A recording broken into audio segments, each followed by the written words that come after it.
Λοιπόν, γεια σας. Σήμερα θα σας δείξω πώς διαχειριζόμαστε ένα site από το 0. Ουσιαστικά θα δούμε πώς ανεβάζουμε προϊόντα απλά, ανεβάζουμε προϊόντα μεταβλητά, πώς διαχειριζόμαστε τις παραγγελίες, πώς κατεβάζουμε τις παραγγελίες και όλα αυτά τα σχετικά. Πώς επεξεργαζόμαστε ένα προϊόν. Θα είναι όλα σε ένα βίντεο αυτή τη φορά. Να τα δει ο πελάτης και να δει ολοκληρωμένα πώς μπορεί να διαχειριστεί το e-shop του και να τα δείτε κι εσείς για να κάνετε αντίστοιχα στο δικό σας e-shop. Μπαίνουμε στο site του πελάτη και πατάμε /wp-admin. Θα μας ανοίξει αυτό εδώ. Θα πατήσουμε admin από πάνω ό,τι έχουμε τέλος πάντων για κωδικό και από κάτω τον κωδικό που έχω δώσει στον πελάτη. Στον έχω δώσει το κωδικό, οπότε μπορεί να συνδεθείς. Όταν συνδεθείς θα δεις αυτό εδώ το διαχειριστικό. Λοιπόν, τώρα θα ξεκινήσουμε από το να δούμε πώς μπορούμε να βρούμε τις παραγγελίες μας, τι παραγγελίες μας έχουν κάνει, πώς τις αλλάζουμε άμα είναι επεξεργασία ολοκληρωμένη κτλ. Πηγαίνουμε εδώ που λέει WooCommerce, άμα αφήσουμε πάνω το ποντίκι, μας βγαίνει εδώ που λέει παραγγελίες. Πατάμε πάνω στις παραγγελίες. Και από τη στιγμή που θα στείλει ο πελάτης παραγγελία, η παραγγελία θα μας έρθει στο WooCommerce και παραγγελίες. Αυτή είναι η παραγγελία. Πατάμε πάνω στο test που έχω στείλει τώρα.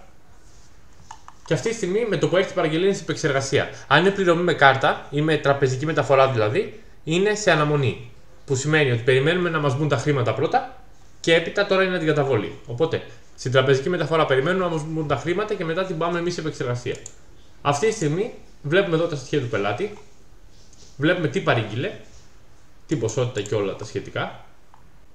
Και πάμε εδώ που λέει σε επεξεργασία και την κάνουμε, άμα στείλουμε το προϊόν, εφόσον στείλουμε το προϊόν στην courier, το έχουμε δώσει, έχει φύγει από εμάς, την κάνουμε ολοκληρωμένη. Και πατάμε ενημέρωση. Με αυτόν τον τρόπο έχει πάει ένα email στον πελάτη που λέει ότι η παραγγελία έχει ολοκληρωθεί από εμάς. Από εκεί πέρα είναι θέμα της courier, πότε θα το στείλει και θα επικοινωνήσει με τον πελάτη. Αν η παραγγελία για κάποιο λόγο έχει ακυρωθεί, πατάμε ακυρωμένη. Άμα είναι αποτυχημένη, πατάμε αποτυχημένη. Επιστροφή χρημάτων άμα χρειάζεται σε κάποιες παραγγελίες και οτιδήποτε εκκρεμεί πληρωμή άμα δεν έχει πληρώσει ακόμα. Αυτή είναι η διαχείριση των παραγγελιών. Αυτό είναι αρκετά εύκολο. Μπορούμε να τις κάνουμε βέβαια αν πάμε εδώ παραγγελίες. Μπορούμε να διαλέξουμε ας πούμε, και όλες μαζί τις παραγγελίες και να τις κάνουμε όλες μαζί αλλαγή κατάσταση ολοκληρωμένη. Και να τις βάλουμε όλες τις παραγγελίες ολοκληρωμένες ή ακυρωμένες ή να τις σβήσουμε στον κάδο ανακύκλωση. Να εκτυπώσουμε το invoices για να έχουμε την απόδειξη με το τι παρήγγειλα. Άμα το πατήσω αυτό θα δεις ότι βγαίνει εδώ ένας λογαριασμός με το τι προϊόν έχει παραγγείλει, τι ποσότητα κτλ. Αυτό είναι για μας πιο πολύ. Από εκεί πέρα κόβεις και τη δικιά σου απόδειξη για να βάλεις μέσα στην παραγγελία σου. Αυτή είναι η διαδικασία για τις παραγγελίες. Είναι αρκετά απλή, δεν νομίζω να είναι κάτι περίεργο. Τώρα, πάμε να δούμε ένα προϊόν. Λοιπόν, θα χρησιμοποιήσουμε για το προϊόν ένα προϊόν που μου έχει στείλει ήδη. Το έχω περάσει, αλλά θα το ξαναπεράσουμε για να το βρούμε. Πηγαίνουμε στα προϊόντα και πατάμε προσθήκη νέου προϊόντος. Πηγαίνουμε και στο Google. Παίρνουμε μία από τις φωτογραφίες που μου έχεις δώσει και την πετάμε πάνω στην αναζήτηση του Google. Και έτσι μας βγάζει από διάφορους προμηθευτές που πουλάνε την ίδια μηχανή, ας πούμε. Πατάμε σε ένα προμηθευτή, στο Scrooge ας πούμε, και παίρνουμε από εδώ ό,τι θέλουμε από τον τίτλο. Πατάμε ας πούμε αυτόν εδώ τον τίτλο. Πάμε στην περιγραφή. Παίρνουμε και την περιγραφή. Αυτή εδώ πρόσεχε είναι η μεγάλη περιγραφή η οποία φαίνεται από κάτω. Πιο κάτω, άμα πας, υπάρχει και η σύντομη περιγραφή. Στη σύντομη περιγραφή δεν βάζουμε πολλά λόγια, μπορούμε να βάλουμε μέχρι το κούρεμα, ας πούμε, έτσι μια παραγραφούλα μικρή. Εδώ βάζουμε την τιμή, τη βάζω στα 20 ευρώ. Στην αποθήκη βάζουμε ένα κωδικό για το προϊόν, ό,τι θέλουμε εμείς, ή άμα υπάρχει ήδη βάζει αυτό που υπάρχει. Εδώ το βάρος, άμα το χρειαστούμε για την courier και τα μεταφορικά, καλό είναι να βάζουμε βάρος. Απλά τώρα, ας πούμε, εγώ δεν έχω βάλει βάρος στα υπόλοιπα. Θα το περάσεις εσύ, θα σου δείξω πώς περνάς κιόλας και κάνεις επεξεργασία σε ένα ήδη υπάρχον προϊόν. Λοιπόν, και έχουμε εδώ πέρα, έχουμε κάποιες κατηγορίες. Αν θέλουμε να βάλουμε κάποια νέα κατηγορία, μπορούμε να πατήσουμε προσθήκη νέας. Ας πούμε να πατήσουμε ηλεκτρονικά, ξέρω εγώ τώρα. Και μπορούμε να τη βάλουμε μέσα σε κάποια κατηγορία, ας πούμε, άμα είναι υποκατηγορία. Αν δεν είναι υποκατηγορία, το αφήνουμε έτσι και πατάμε προσθήκη νέας κατηγορίας. Μετά ενημερώνει σε μένα για να τη βάλω εγώ στο μενού. Εφόσον βάλεις σε μια κατηγορία καινούργια. Εδώ πέρα στο SEO, εδώ που γράφει λέξη κλειδί, καλό είναι να διαλέγουμε ας πούμε το κουρευτική. Κάτι τέτοιο για να έχουμε καλύτερο SEO, να εμφανιζόμαστε πιο πολύ στην Google. Μετά, από εδώ δεξιά, Πατάμε ορισμός εικόνας φωτογραφίας. Τώρα αυτά εγώ τα έχω κατεβάσει. Πατάμε μεταφόρτωση αρχείων, επιλογή αρχείων. Πάμε εδώ που το έχω κατεβάσει και ας πούμε επιλέγουμε αυτή τη φωτογραφία. Πατάμε άνοιγμα και ανοίγει. Εγώ τώρα επειδή τα έχω ήδη αυτά, θα επιλέξω ας πούμε καλύτερα γενικά την πρώτη φωτογραφία να είναι με άσπρο φόντο. Οπότε θα επιλέξω αυτήν που είναι με άσπρο φόντο σαν πρώτη φωτογραφία. Και οι υπόλοιπες φωτογραφίες από κάτω από τη συλλογή φωτογραφιών. Επιλέγω όλες τις υπόλοιπες που θέλω να χρησιμοποιήσω. Με control πατημένο, άμα δεις με control πατημένο, μπορώ να επιλέξω πολλές μαζί.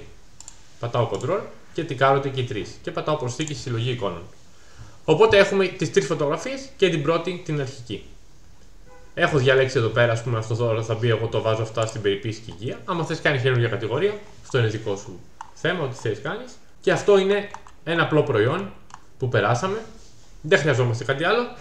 Αυτά είναι τα βασικά. Πατάμε δημοσίευση.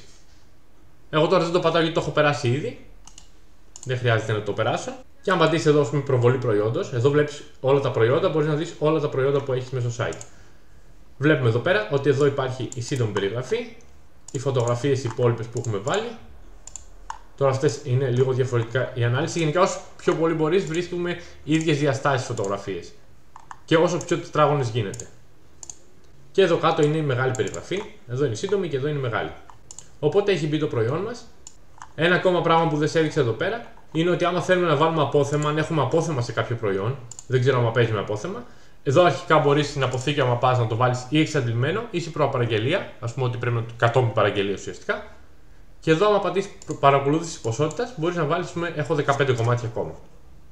Άμα θες το χρησιμοποιείς αυτό, αν θες δεν το χρησιμοποιείς, το έχεις γενικά σε απόθεμα και είσαι καλυμμένος. Αυτό είναι ένα απλό προϊόν. Αν αυτό το προϊόν τώρα είχε χρώματα, ας πούμε, να έπρεπε να διαλέξεις πράσινο ή κόκκινο, τι θα έπρεπε να γίνει? Η διαδικασία είναι η ίδια. Το μόνο που αλλάζει, εκτός από τις φωτογραφίες και όλα αυτά, είναι από το απλό προϊόν που βλέπεις εδώ, το κάνουμε μεταβλητό προϊόν. Πηγαίνουμε εδώ που λέει ιδιότητες. Εγώ τώρα έχω κάνει ήδη το χρώμα, γι' αυτό μου το βγάζει εδώ. Αν δεν έχεις αυτό που θέλεις, πας εδώ αριστερά που λέει ιδιότητες. Ανοίγεις και το ιδιότητες σε μια νέα καρτέλα, καλό είναι να το ανοίξεις.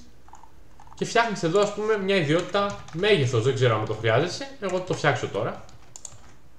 Και πατάς προσθήκη ιδιότητας. Όπως βλέπεις, εδώ υπάρχει και το μέγεθος τώρα. Λοιπόν, οπότε εδώ, άμα πάμε τώρα, μου βγαίνει και το μέγεθος και το χρώμα. Επιλέγω, ας πούμε, το μέγεθος.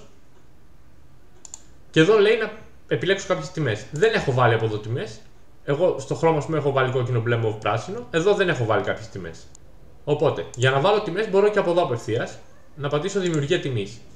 Να πατήσω, ας πούμε, 1 εκατοστό. Τώρα παραδείγματα κάνω. 1 εκατοστό. Ό,τι θέλεις γράφεις. Και έχω βάλει 1 εκατοστό, ας πούμε. 2 και να βάλω άλλη μία κιόλας. 2 εκατοστά. Αφού κάνεις αυτή τη διαδικασία, ενώ είσαι μεταβλητό προϊόν πάντα, βλέπεις ότι είναι τικαρισμένα και τα δύο αυτά και πατάς αποθήκευση ιδιωτήτων. Πηγαίνεις στις παραλλαγές και πατάς δημιουργία παραλλαγών. Πατάς OK και απευθείας σου βγαίνουν όλες οι παραλλαγές. Το 1 εκατοστό, ας πούμε, ανοίγεις το 1 εκατοστό. Άμα θες, επιλέγεις μια φωτογραφία στο 1 εκατοστό να βγάζει άλλη φωτογραφία στα 2 εκατοστά, άλλη φωτογραφία και βάζεις με τιμή 20 ευρώ η μία, και άμα είναι 20 και άλλη, 20 ευρώ η άλλη. Και πατάς εδώ αποθήκευση αλλαγών. Μπορείς να βάλεις μπορείς να βάλεις και ξεχωριστό κωδικό και ξεχωριστό. Μπορείς να βάλεις και μια τιμή προσφοράς, μπορείς να βάλεις και άλλο βάρος για το άλλο το προϊόν, οτιδήποτε θέλεις εδώ πέρα. Και αυτό είναι ένα μεταβλητό προϊόν. Άμα το κάνω τώρα αυτό μια δημοσίευση, θα το ονομάσω όμως λίγο διαφορετικά για να το σβήσω μετά. Άμα το κάνω μια δημοσίευση, όταν ο πελάτης πάει και δει το προϊόν, τώρα μπήκα σαν πελάτης να δω το προϊόν, εδώ πέρα λέει κάντε μια επιλογή μέγεθος, 1 εκατοστό, 2 εκατοστά και επιλέγει ανάλογα τα εκατοστά που θέλει. Ή το χρώμα ή οτιδήποτε θες να βάλεις εσύ. Λοιπόν, αυτό είναι μια απλή διαχείριση για να βάλουμε ένα απλό και ένα μεταβλητό προϊόν. Έχουμε δει και τα δύο αυτή τη στιγμή. Και τώρα, αν πάμε εδώ πέρα στα προϊόντα, όλα τα προϊόντα, βλέπουμε όλα τα προϊόντα που είναι ανεβασμένα. Αν θέλουμε αυτό π.χ. να το διαγράψουμε, πατάμε διαγραφή. Και έχει διαγραφεί, έχει πάει στον κάδο ανακύκλωσης. Κάποια στιγμή και από τα διαγραμμένα εδώ πέρα, αν το διαγράφουμε, καλό είναι να μην μαζευτούν πολλά εδώ μέσα. Όταν βλέπεις ότι είναι πάνω από 3, μπορούμε να μπούμε εδώ μέσα και να τα κάνουμε και αυτά μια μαζοποιημένη οριστική διαγραφή και να φύγουν όλα αυτά. Για να μας πιάνει και χώρο στο site. Μετά ξαναπηγαίνουμε στο όλα τα προϊόντα. Αν θέλει να ψάξει κάτι συγκεκριμένο, μπορεί να ψάξει με κατηγορία. Ας πούμε, gadget για μωρό, σου λέει κιόλας πώς έχει το καθένα. Μπορεί να ψάξει με τύπο προϊόντος, άμα είναι μεταμορφώσιμο, εικονικό, ομαδοποιημένο, εξωτερικό, μεταβλητό, απλό, ανάλογα τι είναι το προϊόν. Και μπορεί να ψάξει άμα είναι σε απόθεμα, εξαντλημένο. Ωραία. Άμα θέλουμε τώρα ένα προϊόν να το επεξεργαστούμε, αφήνουμε πάνω το ποντίκι και βλέπουμε εδώ ταχυεπεξεργασία. Ας πούμε, μπορούμε να πατήσουμε και να αλλάξουμε κάποια βασικά πράγματα. Ας πούμε, τιμή, μπορούμε να την αλλάξουμε αυτόματα από εδώ. Μπορούμε να αλλάξουμε τον τίτλο του και κάποια άλλα πράγματα που μας δίνει εδώ πέρα. Και πατάμε απευθείας ενημέρωση. Άμα θέλουμε να αλλάξουμε, ας πούμε, μόνο τιμή, είναι καλό αυτό. Αν θέλουμε να αλλάξουμε κάτι περαιτέρω, πατάμε επεξεργασία για να μπούμε μέσα γενικά στο προϊόν. Μπαίνουμε στο προϊόν και αλλάζουμε εδώ ανάλογα τι θέλουμε. Π.χ. περιγραφή, π.χ. το SEO, π.χ. την τιμή, τον κωδικό προϊόντος. Ό,τι θέλουμε αλλάζουμε, τις φωτογραφίες. Αφαίρεση εικόνας, αν πατήσουμε, μπορούμε να πατήσουμε αφαίρεση και να διαλέξουμε μια νέα. Μεταφόρτωση, να ανεβάσουμε μια νέα εικόνα. Να διαλέξουμε από εδώ μια νέα εικόνα. Να σβήσουμε από εδώ τις εικόνες. Όπως βλέπεις, από εδώ σβήνουν οι εικόνες. Να διαλέξουμε καινούρια. Μπορούμε να κάνουμε οτιδήποτε θέλουμε μέσα στο προϊόν. Αυτή είναι μια ολοκληρωμένη διαχείριση του e-shop. Σου έχω δείξει πώς να βάζουμε ένα μεταβλητό, ένα απλό προϊόν και πώς διαχειριζόμαστε τις παραγγελίες πάνω κάτω. Ό,τι άλλο χρειαστείς, μου στέλνεις, εννοείται. Τα λέμε γενικά στο επόμενο βίντεο. Γεια σας.